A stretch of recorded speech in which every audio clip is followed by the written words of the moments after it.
Hello there, Grumpy Old Fart here.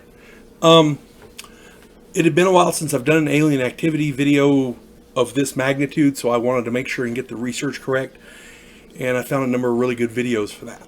So, evidently, after the Berlin Wall came down, the Cold War ended, and UFO documents and information from behind the Iron Curtain began to kind of sift out of Russia. And we got a lot of stuff about UFOs that we didn't know before. A lot of stuff was happening behind the Iron Curtain that we didn't know about. And I talked about it a little bit in, in another video called UFOs Evidently. Go check that out. Bigfoot and UFOs, I might have talked about it as well. But anyway, my point being, I found some more information, so I figure I better give you an update. It seems that Russian cosmonauts have had their fair share of UFO and other encounters in space. I jotted down a few here, but this is by no means all. Check this out. On June 17th, 1978, the Russians had an orbital space station called Solute, S-O-L-U-T-E, Solute 6. I hope I got that right. And they were orbiting, and they had cosmonauts on board, a couple of cosmonauts. And this is what they reported. A spheroid-shaped object was sighted at least a half a mile from the station, and it was very bright. It got their attention. It closed to 300 feet and began emitting a beautiful golden light. Two more spheres appeared. Instrument readings indicated that the objects were emitting only neutrons without the same number of protons. That doesn't happen naturally. So these were artificial objects. Okay, this wasn't, a natural phenomenon. May of 1981, same space station, Solute 6, with the same pilot, I might add. Excuse me.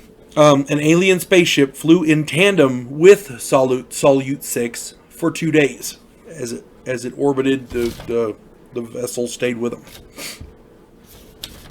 The pilot tried to communicate with the object with lights using Morse code and radio, but there was no reply. At one point, alien beings left the object and surrounded the station for a close encounter. Excuse me.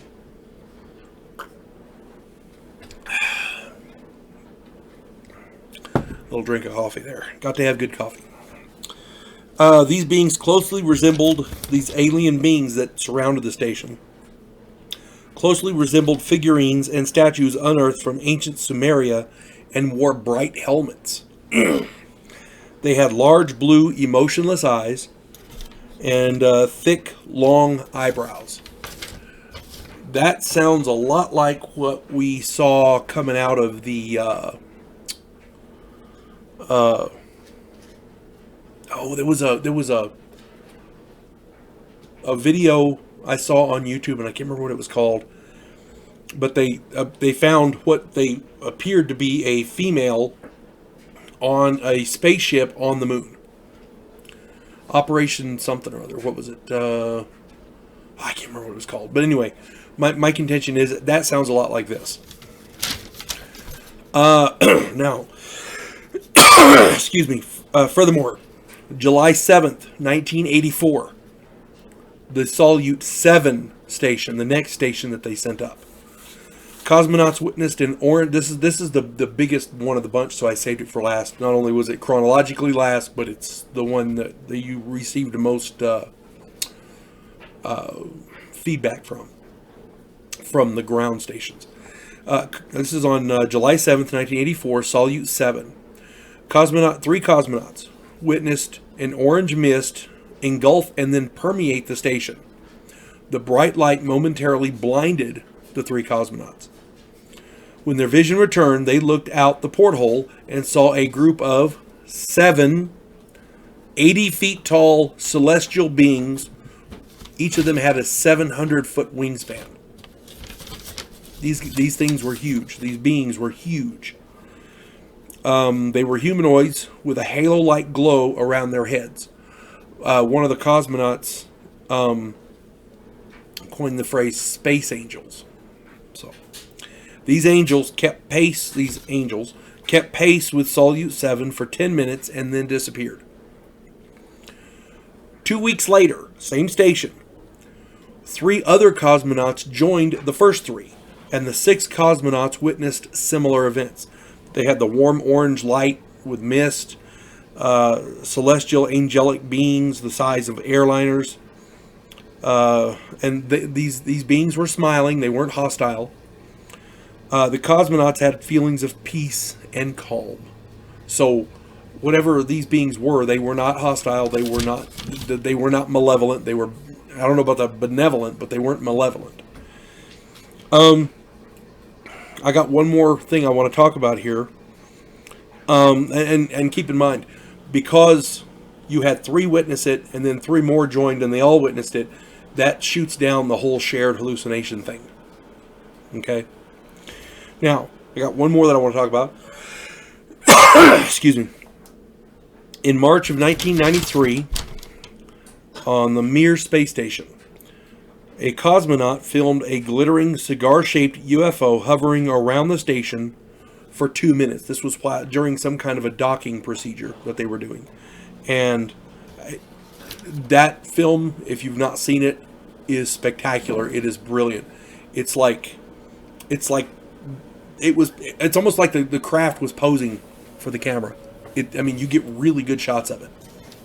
You know. There are many other examples of cosmonauts seeing these things in space. Astronauts and cosmonauts, and I want to mention this too because it's very, very important. Astronauts and cosmonauts go through a rigorous testing process. You cannot send crazy people into space, so they make sure these astronauts and cosmonauts are with it. Okay, they don't exaggerate. They're not liars. They're very reliable, very dependable. These astronauts and cosmonauts have always been considered very, very reliable. Very, very specific observers. They when they see something and they say something, you can rely on it. It's all there is to it. And most of the time, these guys are above reproach. So when an astronaut says something, you really got to take his word for it. You know, it's like the video I did where the missile silos, the UFO was above them and shut them down. You got to take these guys at their word because they're running. I mean, they've passed all the psychological evaluations. They've passed all the testing required, and those guys run nuclear missiles. These guys operate spaceships. Same level of competence. You see what I'm saying? So you have to take these guys at their word. That's all I'm saying. And the one guy got video of the cigar-shaped UFO hovering around the station, the Mir space station. So what else can you say? There's shit out there that everybody's seeing. It's not just Americans. And we can't explain. Take from that what you will. You folks have a good day. God bless one and all.